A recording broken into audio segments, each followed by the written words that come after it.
नमस्कार दोस्तों, आपका एक बार फिर स्वागत है मेरे यूट्यूब चैनल फसाने अजायब में। आइए सुनते हैं राजेंद्र यादव द्वारा रचित उपन्यास सारा आकाश का अगला भाग, मेरी यानी डॉक्टर वंदना की आवाज में।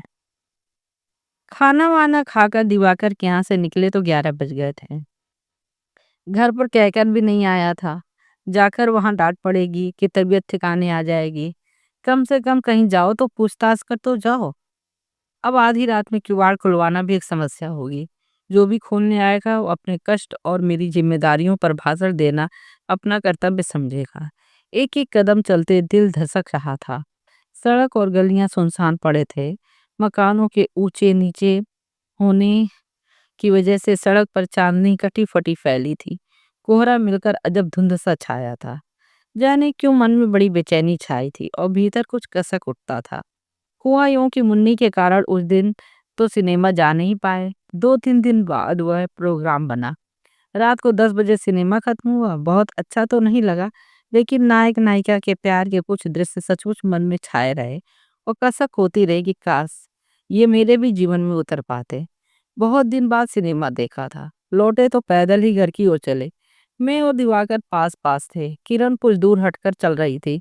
और भी अनजाने इसकी पुरुष सिनेमा के किसी न किसी पक्ष के बारे में बातें करते चले जा रहे थे। किरण मुझसे या मेरे सामने प्रायः नहीं बोलती थी। सिनेमा आने के समय जो संकोच मन में आया था वह अब फिर नए सिरे से जाग उठा। मेरे कपड़े उन लोगों से काफी नीचे स्तर के थे। मुड़ी तुड़ी ऊंची सी कमीज, पैंट, भद्दे, फटे पुराने से सैंडल। विचित्र बात यह भी कि अपनी गांठदार चोटी पर मुझे इतनी छेप कभी नहीं आई जितनी उस समय। उसे तो मैं बड़े ही बेमालूम ढंग से खोलकर शेष बालों में मिला लिया। हाथ फेर कर देख लिया, कहीं वो अलग से उठ तो नहीं रही।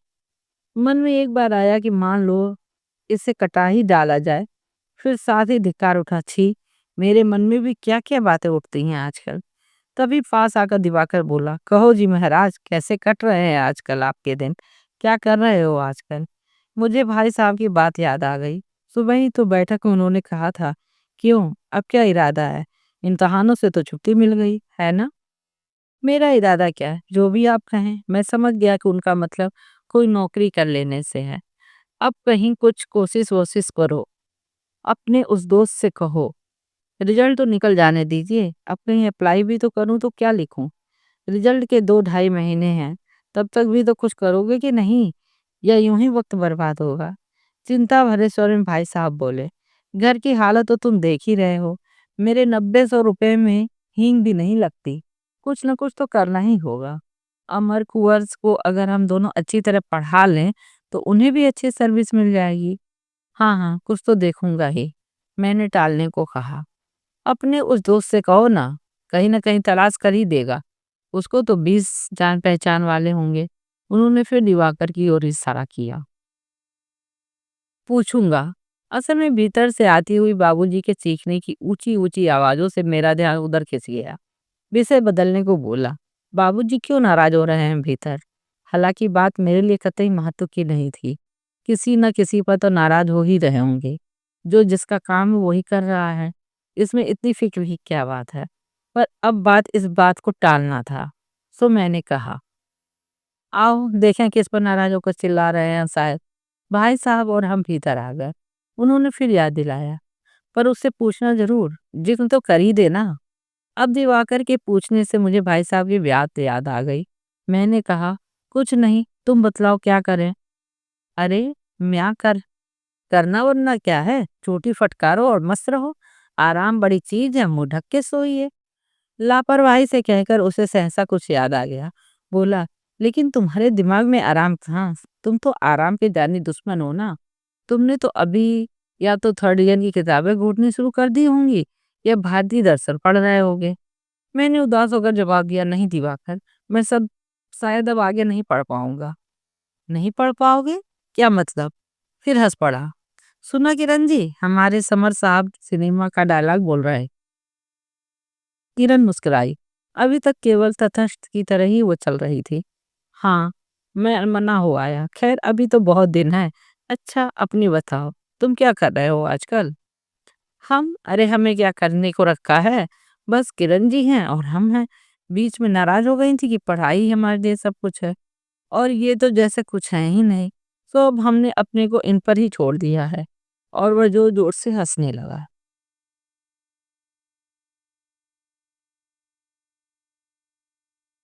किंतु ये देखकर कि मज़ाक कुछ अधिक चुटीला हो गया है और अपने बीच की बातों को जो बता देने में किरण की भवें सिकुड़ गई हैं, वो एकदम बोला, "सो अब इन्हें माताजी से निपटना है।" "क्यों किरण जी, माताजी तो खूब ही नाराज़ मिलेंगी।" तब तो गुस्से में कह दिया कि जाओ तुम सिनेमा। अब जो आँखों में धुआँ लगा होगा, तो वो गालियाँ दी होंगी कि सुनकर तिब्बत ठिकाने लग जाए। हुँ। इस बार किरण ने उपेक्षा से कहा, "कहाँ तक दिन-रात मरें? 6 महीने में ये वह सिनेमा आए हैं। अगर अब भी वह गालियाँ ही दे तो हम क्या करें?" उनके सामने कहना ये बात, दिवाकर ने चिढ़ाया। मुझे बात बहुत बुरी लगी। कैसा है ये दिवाकर, जो अपनी माँ के बारे में बहू से यूँ सुन रहा है? और ये किरण, माँ जैसी सास की ऐसी अवज्ञा कर रही है, मेरे सामने भी। प्रभा कहती तो सारी प्राण प्रतिज्ञाएँ भूलकर उसकी इतनी सी बात पर खींच कर तमाचा मैं दे देता। और सोचने के साथ ही वह तमाचे वाला दृश्य फिर कौन गया। किरण की असभ्यता कतई अच्छी नहीं लगी थी मुझे। सुनो भाई समर, अचानक मुझसे दिवाकर बोला, ये कई बार मुझसे कह चुकी हैं कि तुम अपनी वाइफ को हमारे यहाँ क्यों नहीं लाते। अच्छा किरण जी, एक दिन इनकी दावत रखो, तब लाएंगी ये भाभी जी को। मैं बड़े धर्म संकट में पड़ गया। किरण मेरी ओर उत्सुकता से देख रही थी कि मैं दिवाकर की बात का क्या जवाब देता हूँ। जल्दी से कुछ हकलाकर मैं बोला, वह तो अपने घर पे है, इस बार आएगी तो जरूर मिलवाऊंगा। बात खत्म हो गई, लेकिन हृदय का जो भाग मेरे अनजाने ही बर्फ की ठंडी सतहों के नीचे भी गर्म बच रहा था, वहां से एक ठंडी सांस उठी। काश मैं भी अपनी पत्नी को इसी तरह लेकर सिनेमा जाता। और मुझे याद आया, सिनेमा में दोनों कैसे पास पास से सटाए आपस में पिक्चर के बारे में बातें कर रहे थे। साथ ही सिनेमा के कई दृश्य भी भीतर फुरहरी पैदा करते चले गए। फिर भी इस पत्नी शब्द के अर्थ में किसी भी तरह से प्रभा आती है या इस प्रकार उठने वाली आकांक्षाओं में कहीं उसका भी निवास है, यह मैं मानने को तैयार नहीं था। प्रभा को तो निश्चय ही मैं इस क्षेत्र से बाहर का प्राणी समझ चुका था। मानो जो भी मेरी पत्नी होगी, वो कहीं और किसी दूसरे के वश में है। वो प्रभा है ही नहीं। दिवाकर की जिद के कारण खाना वहीं खाया। लौटा तो मेरे साथ फिर वही पुराना 5 घंटे पहले वाला समर साथ हो आया था।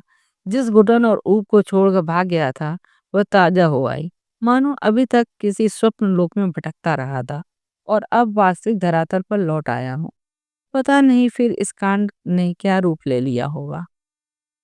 हम और भाई साहब भीतर गए तो देखा कि सिर झुकाए हुए सामने प्रभा अपराधिन की मुद्रा में खड़ी है और बाबूजी दुर्वासा का रूप धारण किए हाथ ऊंचे उठा उठा कर गरज रहे हैं। अम्मा भी उसमें कभी कभी अपना सहयोग दे देती हैं। हाथी की सूंड सा घूंघट निकाले भाभी किवाड़ के पीछे छिपी खड़ी हैं। और कोई जगह दाल बिनने की रह नहीं गई थी क्या? बाबूजी ने हमें देखा तो सारे किस्से को नए सिरे से दोहरा दिया। दाल छत पर ही बीनेंगी। ऐसे ही उस दिन छत पर बाल्टी ले जाकर सिर धोया गया। उस दिन तो चुप हो गया। मुन्नी ने सिफारिश कर दी, बस अब तो खाना सोना सभी छत पे होने लगा है। क्यों? हमेशा गूंगी की तरह मनहूस सी घूमती रहेगी, आंखें चुराती रहेगी। कुछ दिमाग के समझ में नहीं आते साहबजादी के। वहाँ छत पर तेरा क्या रखा है? हमें भी तो बता।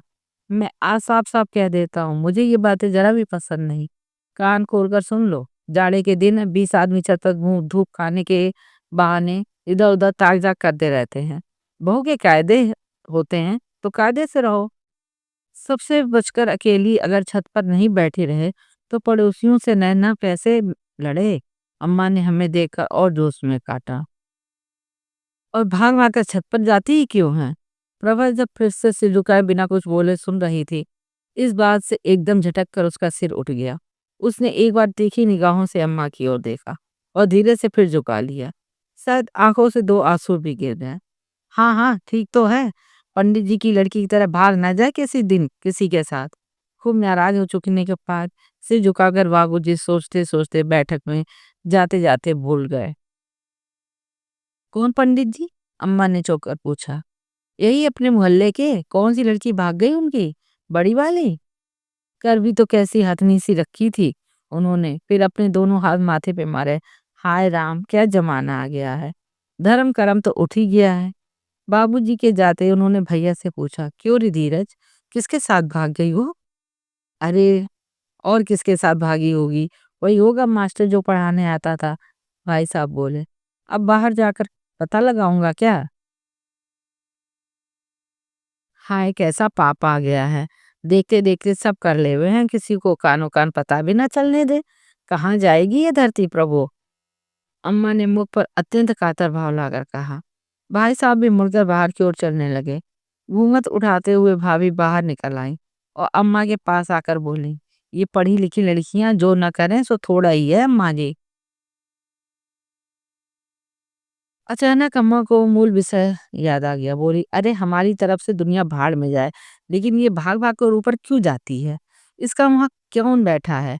फिर मेरी ओर देखा। खबरदार जो आज से ऊपर पैर रखा, मुझसे बुरा कोई ना होगा। भाभी ने अपनी बच्ची अम्मा की गोद में प्यार से देते हुए कहा, लो अम्मा जी, तुम क्यों अपना खून जलाती हो? मैं भी मुड़कर चल दिया। पीछे से अम्मा की बाड़ी सुनी। खून नहीं जलाऊं तो क्या करूं? इन्हीं लक्षणों के मारे तो खसब देखता नहीं इसकी ओर।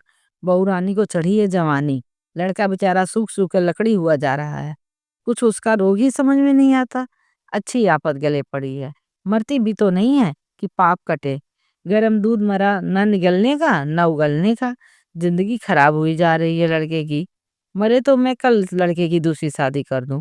और अम्मा का स्वर गीला हो आया। मैं बाहर चौक में आकर सीढ़ियां चढ़ता हुआ कोठरी की तरफ जाने लगा। यहाँ तो एक न एक झगड़े रोज लगे ही रहते हैं। कहाँ कहाँ तक ध्यान दिया जाए। लेकिन तब भी चलते समय जो कुछ मुन्नी ने कहा था वह अब भी गूंजे जा रहा था। शब्दों का अर्थ समझ में नहीं आता था, लेकिन बेचैनी भीतर महसूस होती थी। और फिर मैं सिनेमा चला गया। डरते डरते से एक बार किवाड़ खटखटा चुकने के बाद भी यही बेचैनी फिर भीतर से उमड़ने लगी। इसी से छूटने के लिए तो मैं निकल कर दिवाकर के यहाँ चला गया था। अब तक घूम भूले रहा। अब सारा दृश्य आंखों के आगे साकार हो गया। खैरियत यही हुई कि किवाड़ खोलने वाला अमर था, वरना मैं तो डांट के लिए तैयार ही बैठा था।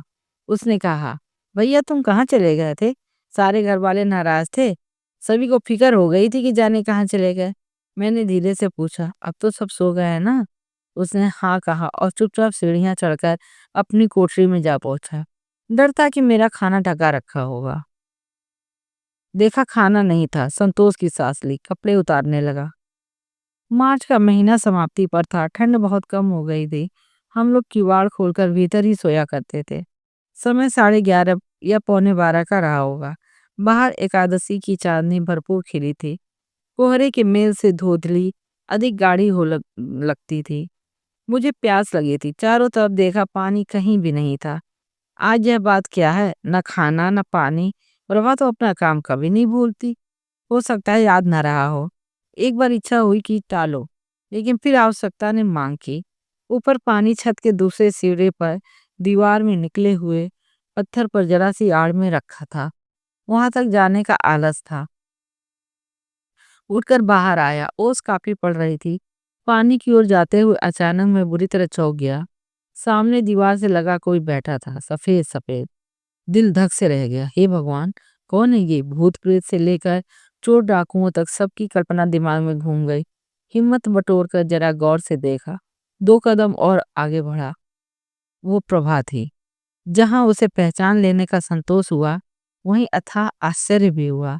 यहाँ रात के 12 बजे इस भयंकर ओस और में वो अकेले बैठे क्या कर रही है? जब ये विश्वास हो गया कि प्रभा ही है, तो मैं स्थिर पगों से बढ़ता हुआ पानी की ओर चला गया। रास्ते पर यह सवाल दिमाग में टकराता रहा कि आखिर ये यहाँ इस समय क्यों बैठी है। क्षण भर को सोचा शायद वहां बैठे बैठे सो तो नहीं गई, लेकिन जब पास से गुजरते हुए लौटा तो सिसकियों से लगा कि रो रही है। पानी पीकर उसे ध्यान से देखता हुआ चुपचाप लौट तो आया, लेकिन बिस्तर पर लेटे लेटे करवटें बदलता रहा। रह रहकर कोई पूछता, आखिर रात के 12 बजे यूं अकेले में बैठी ये क्यों रो रही है? रोने की कोई और जगह नहीं मिली? अरे लेटे लेटे ही रो लेती। बाहर और भी तो आधी रात में। मगर आश्चर्य यह कि बड़ी बड़ी बातें हुई। न तो किसी ने बताया, न वो रोई थी, न मैंने रोते देखा। हमेशा चुप और मनहूस उसे जरूर पाया। मगर आज क्या हो गया? लेकिन मुझे इस समय सिर खपाने की क्या ज़रूरत है? जैसे ही ये विचार दिमाग में आया कि भीतर की गहराई से कोई धिक्कार उठा। छी! नीचता की भी कोई सीमा होती है। और फिर न जाने क्या-क्या उल्टी-सीधी बातें दिमाग में आती रहीं। सिनेमा में बारूद से पहाड़ उड़ाने का दृश्य देखा। वो मन में अब अनजाने ही एकदम साफ होकर उभर आया। ऐसा लगा जैसे भीतर कहीं बम गिर गया है और आस-पास के सारे मकान ढह गए हैं। घायल भीत घबराए स्त्री पुरुष चीख-चीख कर भीषण कोलाहल मचाते इधर-उधर भागे चले जा रहे हैं। और यह शोर इतना घना ऊंचा है कि किसी भी एक की बात साफ सुनाई नहीं देती। सुनाई दे रहा है केवल एक कोलाहल, एक संवेद कोलाहल, एक अंध कोलाहल जो फटने वाले बम की तरह दिमाग में चक्कर खाए चला जा रहा है। बड़ी देर में इस कोलाहल में इस दो आवाजें मुझे साफ-साफ सुनाई दे रही है। जैसे किसी सहतीर के नीचे दबी मुन्नी चिल्ला-चिल्ला कर कह रही है, भैया भाभी से बोलो। दूसरी आवाज अपनी थी, जो किसी घुटी जगह से आ रही थी, नहीं, अभी तो वह अपने घर है। जब आएगी तो जरूर मिलवाऊंगा। और इस तरह कोलाहल के पार कहीं ऊंचाई पर लटके भारी गुरु गंभीर घंटे की तरह यह आवाज मन में लगातार बिना रुके गूंज रही है कि बाहर ओस में रात के 12 बजे एकांत में बैठा कोई रो रहा है। हर बार लगता है जैसे वह आवाज बम फटने व धूल के फवारे की तरह उछलती है और प्रश्नवाचक चिन्ह के रूप में बदल जाती है। लेकिन इस धमाके से सारे मस्तिष्क के ज्ञान तंतुओं पर एक भारी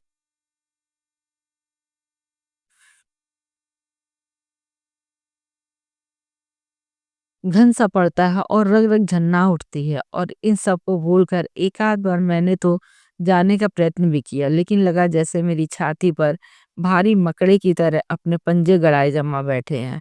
और जब तक मैं उसे हटाकर दूर नहीं फेंक दूं, सो नहीं सकता, हरगिज नहीं सो सकता। मैं न जाने कब तक इस द्वंद्व और उंदेलन की तूफानी लहरों पर झूलता रहा, कभी तंद्रिल अवस्था में और कभी खूब सचेत जागते हुए। और जब नहीं रहा गया फिर धीरे से उठा। उठने के साथ ही मेरा आत्मसम्मान भूत की तरह मेरे सामने मेरा रास्ता रोकर खड़ा हो गया। एक बार ठिठका, लेकिन मंत्रबद्ध की तरह मैंने उसे अपने रास्ते से क्रूरतापूर्वक एक तरफ हटाया और बाहर निकल आया।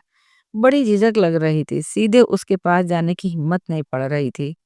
फिर सीधा पानी की तरफ चला गया। चांदनी अभी भी वैसी ही चटकीली थी, ओस अब भी वैसे ही पड़ रही थी और प्रभा अभी भी वैसे ही बैठी रो रही थी। धड़कते हृदय को जैसे जोर से किसी ने भींच दिया। घंटा भर तो हो गया होगा, अब भी बैठी रो रही है। बिना प्यास के भी थोड़ा सा पानी पिया, फिर धीरे धीरे लौटा। प्रभा के सामने आकर थोड़ी देर ठिठक गया। आशा कर ही रहा था कि वो चौंकेगी या मुझे देखकर संभलेगी, लेकिन जैसे वहां कोई खड़ा ही ना हो। इस तरह बेखबर बनी वह यूं ही बैठी रही, रोती रही, चुप, न हिली न डुली। अब मेरी समझ में नहीं आया कि क्या करूं, खासकर अपने आने की सूचना दूं। और जब कुछ नहीं सूझा तो मैं धीरे-धीरे लौट आया, लेकिन कदमों ने उठने से मानो इनकार कर दिया, मानो घुटनों दलदल में फंस गए हों और बड़ी कठिनाई से एक-एक पाँव निकाल कर मैं चल रहा हूँ, या जैसे कोई पीछे खींचे चला जा रहा है। आखिर मैं फिर मुड़ा और अब बिल्कुल उसके सामने आ खड़ा हुआ। वह यूं ही बैठी रही, मानो किसी ने पत्थर की ही बना दी हो। थोड़ी देर यूं ही देखता रहा, फिर बड़ी मुश्किल से फंसे गले से फटती हुई आवाज निकली, आधी रात को यहाँ बैठी क्या कर रही हो? उसने सिर उठाकर ऊपर इस बार मेरी ओर देखा, मानो जिंदगी में मुझे पहली बार देखा हो। और फिर एकदम धोती के आंचल में मुंह छुपा लिया। चांदनी में उसकी आंखों में आंसू बिजली की तरह चमक कर छुप गए। रुलाई का वेग दुगना हो गया और मैं कुछ देर और खड़ा रहा। अब मुझे अपनी उपस्थिति वहां बिल्कुल व्यर्थ और अनावश्यक, अपमानजनक लगने लगी। फिर कड़वे मगर इस बार सधे स्वर में कहा, सुबह रो लीजिए ना, ओस में तबीयत खराब हो जाएगी, अब रात काफी हो गई है। बात तो मैं किसी न किसी प्रकार कह गया, लेकिन उस क्षण मुझे लगा कि सोचने और कहने में कितना अंतर है। इतनी सी बात कहने में ही न जाने क्यों मेरा गला भर रहा है। भीतर कुछ पिघलने लगा, छाती में गोला सा आकर अटक गया। मैंने घूंट भरा। आपको क्या है, आप जाकर सो जाइए ना। इस बार पल्ला हटाकर उसने सिर उठाया और जैसे तड़प कर कहा, 1 साल से कभी आपको चिंता हुई है मैं मरती हूँ या जीती हूँ? ऐसी क्या खास ज़रूरत आ पड़ी अब आपको? आप जाकर सो जाइए। उसने सीधी मेरी आँखों में देखकर कहा। आँखों में आँसू खौल रहे थे और वह निगाह जैसे मेरे अणु-अणु को भेदती चली गई। जैसे मेरी शक्ति के सारे सागर को उस तीखी अगस्ती निगाह ने एक बारगी ही पी लिया। ऊपर से नीचे तक मेरे शरीर की शक्ति मानो किसी ने मंत्र के जोर से खींचकर बाहर निकाल ली। निःशक्त और टूटा हुआ मैं बरसों के बीमार की तरह धम से उसके सामने वहीं धरती पर बैठ गया। अपने कांपते और बेजान हाथों को निहायत डरते-डरते उसके कंधे पर रखकर भर्राए और खंडित स्वर में मैंने कहा, प्रभा, तुम मुझसे नाराज हो? साथ ही मुझे आश्चर्य हो रहा था कि ये कौन मेरे भीतर से बोल रहा है। इससे पहले कि मैं आगे कुछ पूछूं, उसने एकदम दोनों हाथ बढ़ाकर मेरे कंधे पकड़ लिए और सारी ताकत से न जाने किस उन्मत्त आवेश में उन्हें झंझोड़ती हुई बोली, मुझे बचाओ, मैंने तुम्हारा क्या बिगाड़ा है? क्या कसूर किया है मैंने तुम्हारा? मैं तुम्हारे लायक नहीं हूँ, मैं तुम्हें पसंद नहीं हूँ, तो अपने हाथों से मेरा गला घोट दो। मैं चू नहीं करूंगी। तुम शौक से दूसरी शादी कर लो, लेकिन मुझे लेकिन मुझे बताओ तो सही। और दुर्निवार रुलाई के भीषण उफान में उसके शरीर का रोआं-रोआं मानो पिघल कर फूट पड़ना चाहने लगा। अपने को भूलकर मेरे कंधे पर झूल गई, मुझसे लिपट गई। रुलाई जैसे उसके मुंह से निकल ही नहीं रही थी और कोड़ा पड़ने पर भी पीड़ा की तड़पती मरोड़ की तरह उसका सारा शरीर सिसकियों के झटकों से पत्ती की तरह थर्रा उठता था। हिचकी उठती और वह ऊपर से नीचे तक ऐंठन से थरथरा जाती। मुझे खुद भी होश नहीं रहा। मैं कब उससे भी प्रबल वेग से रोने लगा। इतने दिनों का दबा लावा अब फटे ज्वालामुखी की तरह फूट फूट कर बाहर आ रहा था। उस निस्पंद और संवेदनहीन पत्थर के नीचे से मानो कोई ग्लेशियर उछल पड़ा था और बर्फ जैसे जमे पड़े हृदय की एक एक चट्टान गल गल कर आंसुओं के फव्वारों के रूप में निकल पड़ रही थी। एक दूसरे से बुरी तरह लिपटे हम दोनों रो रहे थे, बेहोश और बेसुध। जब भी इस बात का ध्यान आता कि एक निरीह बेकसूर किसी के लाड़ प्यार से पाली हुई इकलौती लड़की को लाकर मैंने क्या क्या अत्याचार नहीं किया, कौन कौन से कहर उस पर नहीं थोड़े, उसे कितनी कितनी यातनाएं नहीं दी, और उसका यह था ही कौन जिससे वो अपना दुखड़ा रोती, तो हजारों बरछे जैसे एक साथ छाती में आ लगते और रुलाई दुगनी चौगनी होकर उमड़ने लगती। उस बेचारी के पास धीरे धीरे घुलने के सिवा चारा ही क्या था। उस क्षण तो ऐसे लगा जैसे आंसू सिसकी तड़प किसी में भी ऐसी शक्ति नहीं है कि हृदय के इस पश्चाताप और मन की इस बेचैनी को, इस छटपटाहट और मर्मांतक पीड़ा को बाहर निकाल कर ला सके। बस एक जोश उठ रहा था कि खूब गला फाड़ फाड़ कर पागलों की तरह दोनों हाथ ऊपर उठाए सारे शहर की सड़कों पर भागता फिरूं और तब तक भागता रहूं जब तक कि बेहोश होकर न गिर जाऊं। शायद तभी जी कुछ हल्का होगा। कभी एक पल को भी मैंने ये महसूस करने की कोशिश नहीं की कि उसके भी जान है, इसको भी कोई सुख या दुख होता होगा, इसके भी कुछ अभिलाषाएं और आकांक्षाएं हैं। कभी नहीं, कभी नहीं। कभी एक बार मेरे मन में नहीं आया कि वह आखिर यहाँ किसके आधार और किसके बूते पर नौकरों की तरह रात दिन खटती रहती है। वो हमारी खरीदी हुई गुलाम तो नहीं। उस दिन जिस हाथ से मैंने उसके गाल पर चाटा मारा था, उसी को आवेश में अपनी कपकपाती उंगलियों से सहलाते हुए मुझे लगा जैसे आज भी वहां 5 उंगलियां उभरी हैं और आज भी वो जगह दहक रही है। सचमुच उस बेहोश पागलपन में मैंने चांदनी की ओर उसकी कनपटी घुमाकर देखने की कोशिश की कि क्या सचमुच वहां उंगलियों के निशान अब भी बने हुए हैं। मन होता था कि अभी छज्जे से कूद कर आत्महत्या कर डालूं। अपने किए का प्रायश्चित क्या किसी भी रूप में नहीं हो सकता? ऐसा क्या कुछ भी नहीं है जो पिछले किए हुए को पोंछ दे। लेकिन अपनी दोनों बाहों से उसने मेरी गर्दन पकड़ रखी थी और मेरी दोनों भुजाएं उसे बांधे थी। न जाने कब तक हम दोनों इसी तरह रोते रहे। मुंह से बात निकलने की फुर्सत ही नहीं निकलती। जरा सी देर रुक जाते फिर नए आवेश से रोने लगते। मुझे ऐसे लगा जैसे काफी समय तक उसे अपना होश नहीं रहा। जब मैं उसके अचेत प्राय शरीर को अपनी बाहों में भरकर कोठरी में लाया, तो ऐसे लगा मानो किसी जलते मकान के बीच से कड़ियों और दीवारों के ढेर के नीचे से निकाल कर उसे ला रहा हूँ। और जगह जगह से मेरा शरीर झुलस गया है, कपड़े जल गए हैं, चांदनी छिप गई थी और आसमान सावला हो गया था।